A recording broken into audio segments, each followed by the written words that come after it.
Amém. Amados, temos aí o nosso tema, proposto, a Academia da Alma, justamente para falar sobre aquela questão dos nossos exercícios não físicos, que também são muito importantes, mas não tão importante quanto os exercícios que envolvem a nossa espiritualidade e a nossa fé. Por isso que o tema desse mês propõe essa reflexão a respeito de uma série de práticas, de uma disciplina que envolve toda a nossa caminhada de discipulado e de fé. Por isso a importância de refletirmos sobre a Academia da Alma, sobre como nós temos desenvolvido e nos preocupado e priorizado essa nossa caminhada como discípulos de Jesus. Essa é a grande verdade.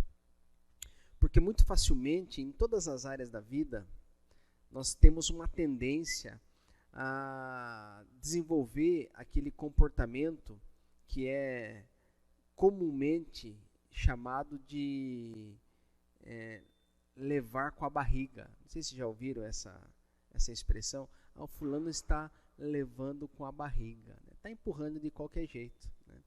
Então esse é um ditado popular aí que traz consigo uma profunda e visceral verdade, que todos nós temos uma tendência a, em diversas áreas de nossa vida, aplicarmos a filosofia do levar com a barriga.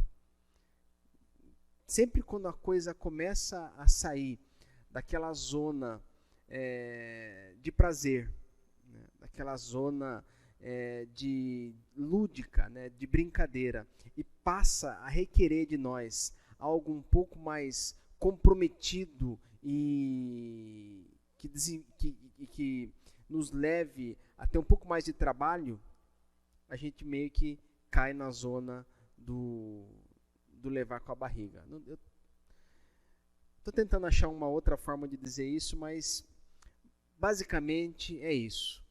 Quando no meu relacionamento, por exemplo, quando tudo está bem, quando tudo está legal, quando a brincadeira está rolando, tudo se desenvolve. Quando a coisa começa a ficar um pouco mais travada e começa a me dar um pouco mais de trabalho, o que eu faço? Ligo a chave do empurrar com a barriga. Já não quero me preocupar mais, já não quero mais ter que ficar gastando energia com aquilo já está me exigindo demais, então o que eu faço? Ligo a chavinha e empurro com a barriga. Isso acontece nos relacionamentos, isso acontece no trabalho, pode ver. Trabalho é assim, trabalho por si só é uma coisa que envolve engajamento, que envolve energia, mas pode perceber, se começar, o sujeito não quer mais, está exigindo demais, ele já de repente quer uma outra possibilidade, ele já está de olho em outro trabalho, ou então ele já não está muito afim de desenvolver aquela função. O que ele faz? Ele liga a chavinha. Daí lá no seu trabalho, alguém diz assim, pede para fulano. Ah, não, fulano está enrolado, ele já está levando com a barriga. Não sei se vocês já ouviram isso. Mas isso acontece também na área profissional e na espiritualidade também. Nós temos uma tendência muito acentuada de desenvolvermos atividades que podem parecer um pouco mais prazerosas e lúdicas, e nós fazemos isso com muito mais facilidade. No entanto, algumas outras tarefas, já a gente, se puder, leva com a barriga. Por isso que, quando a gente reflete, quando a gente pensa sobre a Academia da Alma, a gente precisa pensar com muita propriedade, porque nós podemos pensar e refletir sobre ações, atitudes, práticas e uma disciplina de vida que pode nos levar para um outro patamar. Então, quando a gente pensa sobre a Academia da Alma, a gente pode pensar sobre essas práticas, atitudes, ações, sobre essa disciplina que pode levar a gente para um outro nível, para uma outra compreensão da vida cristã e da vida como um todo. Então a gente pensou aí, no primeiro domingo, a gente conversou sobre oração, por exemplo, né, sobre como a oração é algo profundamente importante e inegociável para a nossa caminhada cristã. Depois a gente pensou sobre o serviço cristão, sobre como desenvolver o nosso serviço cristão, servir a Deus na igreja, servir os outros, sobre como essas atividades elas são profundamente importantes e como elas trazem benefícios para cada um que desenvolve essas atividades. E depois nós conversamos também sobre uma busca por uma caminhada, por uma vida sábia, né? Busca pela sabedoria, domingo passado. Sobre como essa busca pela sabedoria não é algo que a gente aprende nos livros ou algo que a gente simplesmente nasce, mas é como se essa sabedoria que vem de Deus fosse uma prática que podemos desenvolver diariamente em nosso cotidiano. Só que essas três coisas, amados, a oração, o serviço, caiu um lenço aí, e a busca pela sabedoria, essas três práticas, elas exigem de nós algo muito, mas muito importante. Essas três práticas exigem algo que todos nós temos. Todos nós temos. E ele é o mesmo para todos nós. Se existe uma coisa que todos nós temos de forma, né, equivalente, é o tempo. Todos nós temos o mesmo tempo. As mesmas 24 horas. Todos nós vivemos dentro do mesmo sistema cronológico. O que é o sistema cronológico? É esse aí do seu relógio. Você que tem um relógio no pulso ou no celular, você olha aí agora, esse é o Cronos. É o tempo que nós vivemos. Deus ele está fora do Cronos. Deus ele está no Kairos, que é o tempo de Deus. Ele vive numa outra dinâmica, numa outra dimensão de tempo, afinal porque ele mesmo criou o tempo. Então não faria sentido ele estar preso no Cronos. Mas nós não. Nós ainda não transcendemos, não avançamos para o Kairos. Quando Jesus vier nos buscar, ou quando nós morrermos, então nós vamos para o Kairos. E deixamos de uma vez por todas o Cronos, esse tempo. Mas enquanto aqui estamos, prisioneiros estamos do Cronos, do tempo cronológico. E ele é igual para todos nós. E para tudo que você for fazer, não tem jeito. Você tem que dar um jeito no Cronos. Tem que ver o tempo. Todas as atividades, se você não tomar cuidado, você se perde no tempo. Pode perceber. Hoje é domingo. O que acontece hoje? Normalmente isso acontece, não que aconteça na casa de vocês, mas às vezes acontece. Você acorda, de repente a hora que você vai ver, que hora que é o horário do almoço? Todo dia é 11h30, meio-dia, meio-dia e meia, 1h no máximo, mas domingo não. Pode ver, que domingo a patroa se perde lá no fogão, o rapaz se perde na hora de buscar o frango assado, e a hora que vê já é 2h da tarde e foi o horário do almoço, né? Porque o Cronos não para, não tem jeito, né? Domingo é o dia de atrasar o almoço, é o dia nacional do atraso do almoço. Mas em tudo na vida é assim, se você não tomar cuidado com o tempo passa e você não desenvolve, né?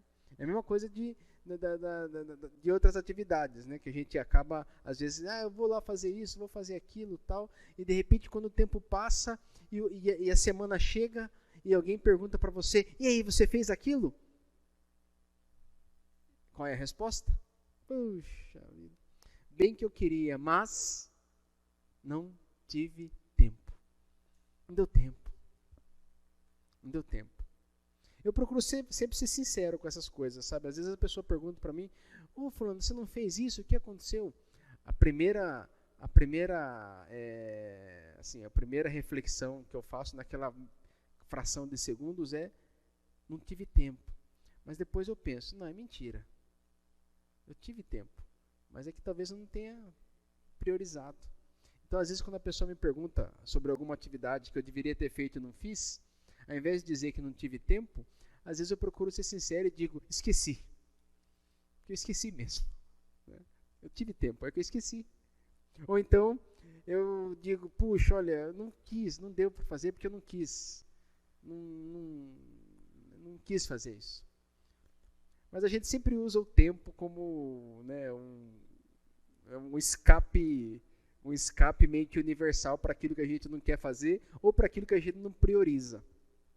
Mas para tudo existe tempo, inclusive para essas 3 atividades aí que eu coloquei aí no nosso telão. Se você quiser orar, tem que ter tempo. Tem que tirar um tempinho para isso. Nem que seja, existe o tempo de qualidade e o tempo de quantidade, né? Não estou falando de tempo de quantidade aqui. O certo é você tirar um tempo de oração 1 hora. Está aqui no manual presbiteriano. O manual do bom presbiteriano diz 1 hora de oração por dia, no mínimo. Mas não vou fazer isso. Não existe esse manual presbiteriano. Na época da Irandi, lá talvez até existisse, mas hoje em dia já está meio demodé esse negócio. Então a questão não é o tempo de quantidade, mas muitas vezes é o tempo de qualidade. Né? É um tempo que você tira, às vezes é curto, mas é um tempo que é aquilo que o pessoal do louvor estava falando aqui. É um tempo de exclusividade. Que nem esse tempo aqui, ó. Esse tempo que a gente tira aqui parece que não é nada. A gente tira aqui 1 hora, 1h30, todo domingo. Esse tempo aqui é o quê? Eu vou no culto hoje. É muito mais que isso. Né? Pra gente, eu vou no culto, mas não é ir no culto. É um dia que você tirou um tempo na sua agenda, na sua vida, um tempo de exclusividade. Você não faz mais nada, absolutamente mais nada, a não ser dedicar aquela 1 hora, 1h30 para o Criador, para o Senhor. Isso é muito significativo. E faz grandes transformações na vida de cada um de nós. Agora imagine nós desenvolvermos uma disciplina capaz de fazer com que durante a nossa semana consigamos também tirar um tempo de exclusividade para o Senhor parecido com esse. Um tempo de plena exclusividade. Não importa a quantidade, mas um tempo. Onde eu me aproximo, onde eu me achego, onde eu me encontro com o meu Salvador e de forma exclusiva me entrego diante dele.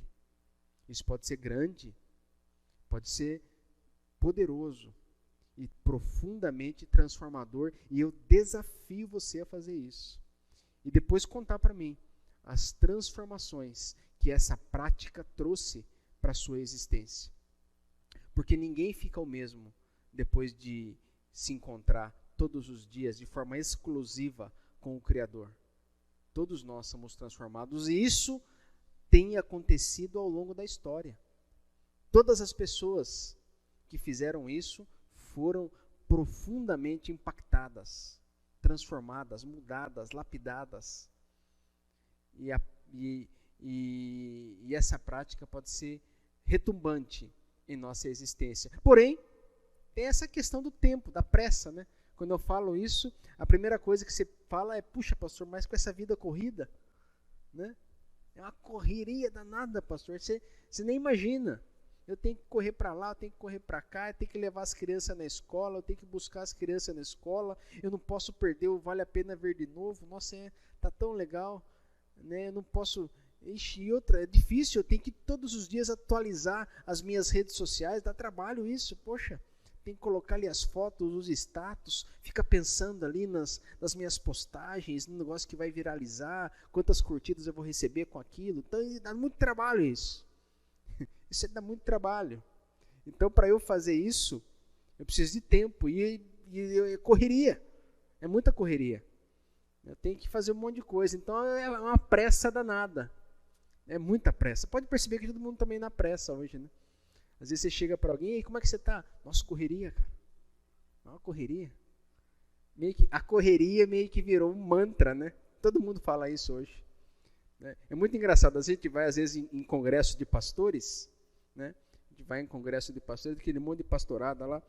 E, nossa, de cada 10 pastores, 15 falam a mesma coisa. E aí, como é que você está, amigo? Correria, cara. Todo mundo correria, né? É correria, uma correria danada, correria, né? Claro que, né, a vida é uma corrida. O Paulo falou isso já, o apóstolo, né? Mas adianta a gente ter pressa? Adianta a gente ficar na correria? Adianta a gente comer o pão das dores, como diz o texto da Escritura?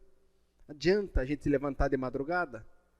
Adianta a gente ficar correndo que nem se fosse um menino agitado pelo vento, com uma pressa de louco, como se estivesse perdendo alguma coisa? E tudo, sabia que tudo colabora para que a gente faça isso hoje? O volume de informações que a gente recebe, sabe? A rapidez com que as informações vão sendo colocadas diante dos nossos olhos, esse vício que nós acabamos desenvolvendo com a tela. Pode ver, a gente não tem um vício, hoje em dia não é mais o vício digital, de você ficar conectado à internet, mas é o vício da tela. Todo mundo tem que ter uma tela diante de si, você põe a tela, e aquela tela é meio que traz um pouco de satisfação, prazer, dá uma aliviada aí na sua correria. Então, amados, essa pressa, essa correria, isso que vai nos sendo imposto, faz com que a gente se sinta sempre apressado. A gente sai no trânsito, é uma pressa danada. O sujeito, você está andando, eu estou andando com o meu carrinho ali, de boa, ouvindo uma música, curtindo, de repente passa alguém com pressa danada e me corta, quase me fecha e para no semáforo da frente. Pressa, uma pressa absurda. Às vezes uma pressa descabida, mas todo mundo está com pressa. E essa pressa acaba sendo algo que vai mudando o jeito da gente viver. E daí a gente não tem mais tempo para comer, é uma pressa para comer. Tem que comer rápido, tem que comer em frente à TV, tem que comer em frente ao celular. É uma pressa para conversar com alguém. As pessoas não conversam mais, elas só esperam a hora que a pessoa para de falar para ela poder falar. Ninguém mais está ouvindo o outro. Então essa pressa é muito complicada, gente. Só que não adianta ter pressa. Porque Ele é o dono do tempo. Como eu disse no começo, Ele é o Rei. Ele é o Senhor do Cronos, o Senhor do tempo. E esse texto que eu li no começo do culto, um texto muitíssimo precioso, um texto que fala muito ao meu coração, um texto que tem um nível poético assim, né, do livro lá do Eclesiastes, algo incrível realmente, que fala exatamente como funciona a dinâmica do tempo, né? Porque tudo tem o seu tempo. Mas a gente, né, tudo tem o seu tempo. E há tempo, né, na outra versão, na versão revista e atualizada, né, há tempo para todo o propósito debaixo do céu. Tempo para tudo.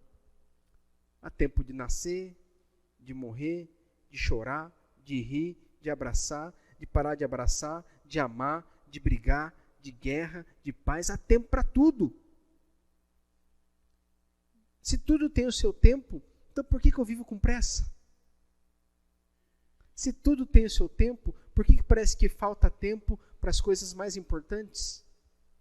Se tudo tem o seu tempo, por que eu não consigo, de repente, empregar o tempo com aquilo que de fato vai me trazer satisfação, alegria, crescimento? Daí eu respondo, né? Porque nós empregamos o tempo mais ou menos naquilo que nos traz algum tipo de prazer, sabia? Pode perceber. É fatal isso. Você emprega tempo naquilo que de alguma forma traz para o seu corpo uma mensagem de prazer. Uma mensagem de uma satisfação mínima que seja. Mas essa é uma verdade quase que biológica, também psicológica. Por isso que tudo aquilo que sai dessa zona do prazer e já envolve um pouco mais de força, a gente já meio que tem uma tendência a deixar de lado. Então, por que a gente não consegue, por exemplo, investir tempo com algumas coisas que são tão importantes? Por que é tão difícil tempo para orar? Por que é tão difícil tempo para ler um texto da Escritura? Por que é tão difícil achar um tempo na agenda para participar de um culto da igreja? Por que é tão difícil priorizar, às vezes, um encontro onde você vai ter um crescimento na sua espiritualidade? Não dá tempo. Por que em todas essas coisas a gente sempre tem uma dificuldade para encontrar tempo? Sendo que ele é mesmo para todo mundo.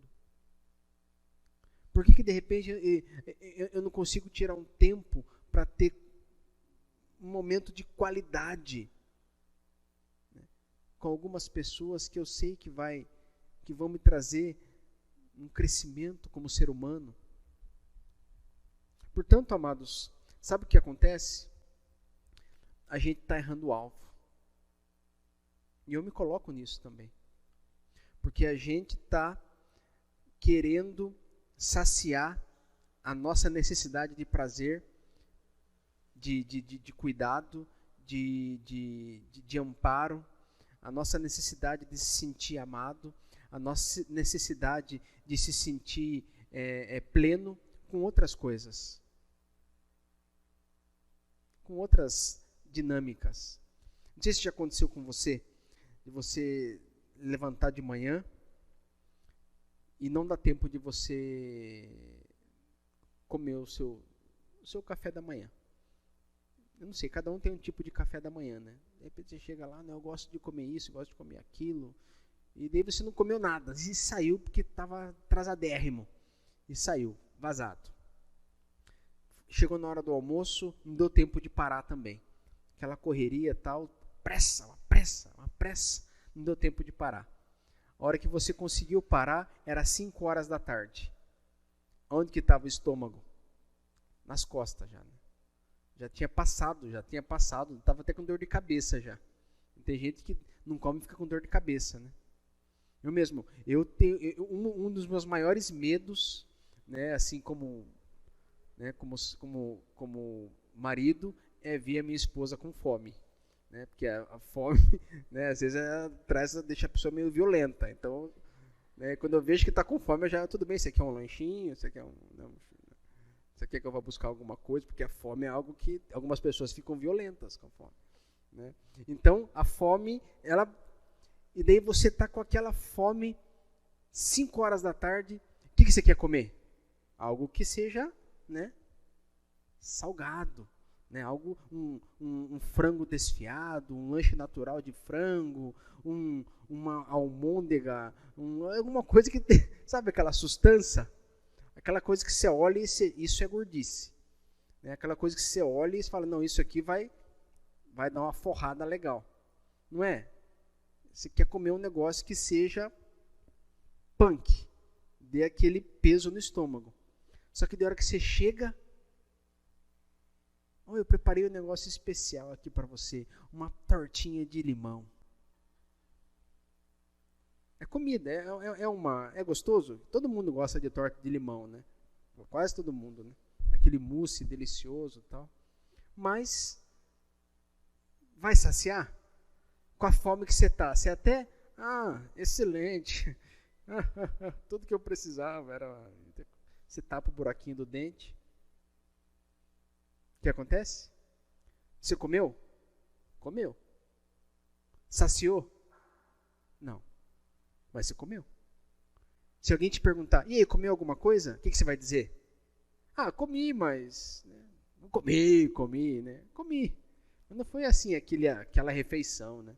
Eu queria mesmo, era como é que chama aquele lanche que a turma faz aqui em Paraná?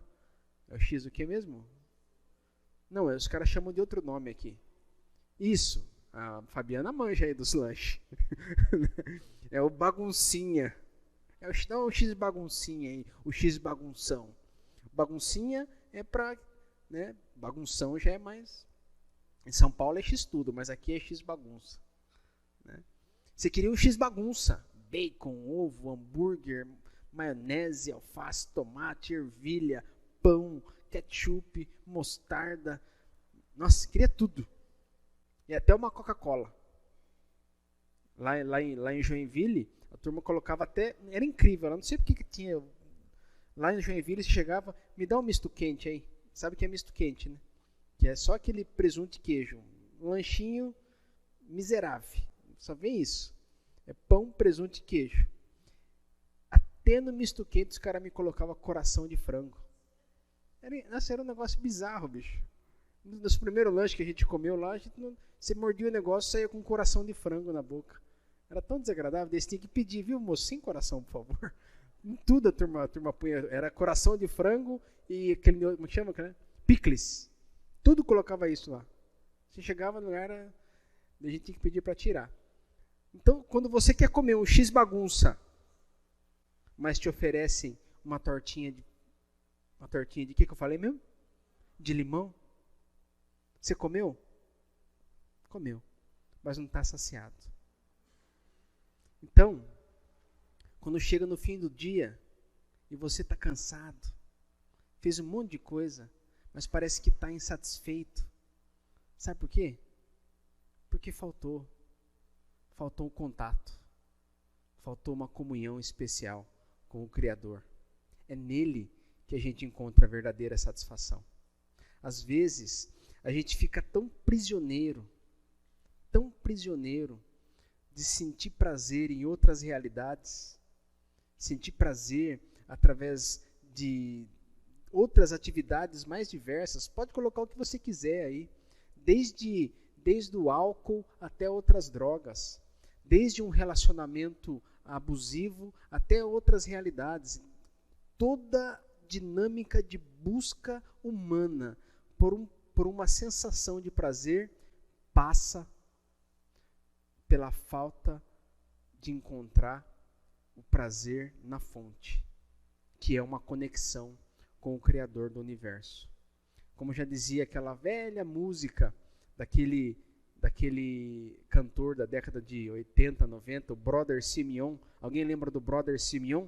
Quem lembra do Brother Simeon, levanta a mão. 2, 3, tá bom. Ter um contato com o Criador do universo. Esse é muito para qualquer cabeça. Eu não vou cantar porque eu não quero, né, deixar a Verônica, né, chateada, mas chateada não, mas nervosa, né? Para, pastor, para, por favor, para. Mas é isso, gente. A gente não está bebendo na fonte. Quando a gente consegue entender que quando priorizamos no nosso tempo uma vida com o Senhor, um tempo com o Senhor, um momento com o Senhor, uma dinâmica de relacionamento com o Criador, isso ao longo do nosso dia, ao longo da nossa semana, ao longo da nossa caminhada, vai saciando, vai trazendo prazer, vai colocando as coisas no lugar em nossa vida. Sabe, esse texto aqui de Jeremias fala isso, ó. O texto de Jeremias, capítulo 2, texto muito, mas muito desafiador para todos nós, e fala exatamente sobre isso. O meu povo cometeu 2 pecados. Eles abandonaram a mim, a fonte de água fresca, e cavaram cisternas rachadas que deixam vazar a água. Ou seja, a fonte da água viva é o Senhor Jesus.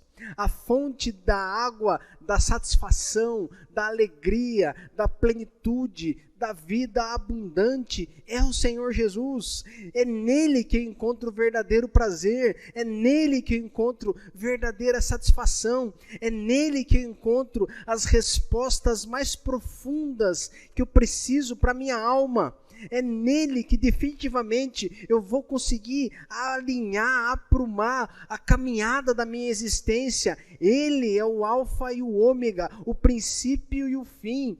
Ele é aquele que era, que é e que há de vir. Jesus é exatamente tudo de Deus que eu preciso para continuar vivendo. Só o que eu faço? Eu, como ser humano, ao invés de focar na fonte da água viva, o que eu faço? Fico cavando cisterna rachada, fico querendo arrumar muleta, fico querendo encontrar prazer em outras coisas. Eu vejo que a minha vida está seca, está vazia, está estranha, e o que eu faço? Eu vou me voltar para Deus. Não, eu vou fazer outra coisa. Deixa eu ficar aqui 3 horas no Facebook, que daí eu vou me sentir melhor. Não vai. Deixa eu tentar fazer isso ou aquilo. Já sei o que eu preciso fazer. Eu vou comprar a cartela da Expogipa. Vou ficar melhor. Vou me sentir muito melhor ainda. Não vai. Vai ficar só mais pobre. O fato, amados, o fato é que nós precisamos entender. Eu preciso entender. E coloco vocês no mesmo barco que eu. Nós precisamos entender que quando nós focamos e tiramos de forma com disciplina, um tempo para viver diante do Senhor, orando, contemplando, enfim, nem que seja para ficar em silêncio diante dele. Com certeza, a minha vida vai ser muito mais plena, muito mais satisfeita, muito mais feliz, muito mais alegre. Porque Ele é a fonte. É Ele a fonte. Nada mais importa. Nada mais vai me trazer saciedade. Nada mais vai me completar. Porque o projeto da minha vida começa nele. O projeto da minha existência começa nele. Todas as vezes que alguém vinha falar comigo sobre os mais diversos problemas, vícios, desde cocaína a pornografia. Quando alguém vinha falar comigo, eu dizia: esqueça o vício. Esqueça, não fique preocupado em parar de fazer isso ou parar de fazer aquilo. Isso é secundário. O que você precisa focar agora é numa relação íntima com o Criador. E essa relação íntima com o Criador vai levar você a devagarzinho, sem até você perceber, aí deixando de lado tudo aquilo que te faz mal. Agora, se você ficar focado em tem que parar, então você nunca vai parar. Muita gente não entendia isso. Alguns entenderam. E os que entenderam, até hoje, não voltaram à mesma realidade. Por isso, amados, que quando a gente entende que o tempo diante de Deus é o tempo que eu preciso, e eu coloco isso como parte da minha academia da alma, então eu encontro muito mais satisfação. É mais ou menos que nem aquela história daquele grande pregador do século XIX, o Dwight Moody. Ele foi um grande pregador, um místico, né, um homem muito usado por Deus, escreveu alguns livros importantíssimos, e uma vez ele estava na correria, na pressa, sabe aquela correria? Estou na correria, estou na pressa, estou ligadaço. E ele chegou no escritório dele e o secretário dele lá, a pessoa que cuidava da agenda dele: reverendo, hoje o senhor vai ter que sair um pouco mais cedo. Precisa resolver isso, aquilo outro, tem aquele compromisso, aquela reunião, tem que falar com fulano, tem que resolver esse problema aqui do orfanato. Hoje está corrido. Então, o senhor geralmente começa a trabalhar a tal hora, o senhor vai ter que adiantar um pouco. Então, o senhor vai ter que sacrificar aí um tempinho aí do seu retiro espiritual para o senhor poder fazer isso. Daí o Moody, segundo a história, pensou: é verdade. Hoje eu tenho muitas atividades. Eu tenho que fazer muita coisa. E como eu tenho que fazer esse tanto de coisa, não vai adiantar 1 hora diante do Senhor. Vai ter que ser 2. Porque eu preciso me preparar para enfrentar esse dia. Então, ao invés de eu começar às 9, às 10 horas, a gente sai. Como assim? Qualquer ser humano faria isso, né? Bom, eu não vou fazer a minha oração hoje, porque eu preciso resolver isso. O Moody nos ensinou o contrário. Quanto mais correria você tiver, é mais tempo diante de Deus que você precisa. Quanto mais desafios você tiver, não adianta querer resolvê-los única e simplesmente. É mais tempo diante de Deus você precisa. E assim, com certeza, nós seremos pessoas totalmente diferentes à medida que a presença do Criador for nos transformando. Desafio você a fazer isso. Vamos orar? Curva a sua cabeça, abra o seu coração. Vamos tirar um tempo de oração.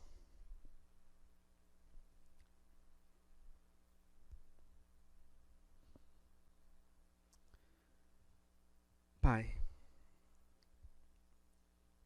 precisamos, Senhor, que o Teu Espírito Santo ministre aos nossos corações esta palavra.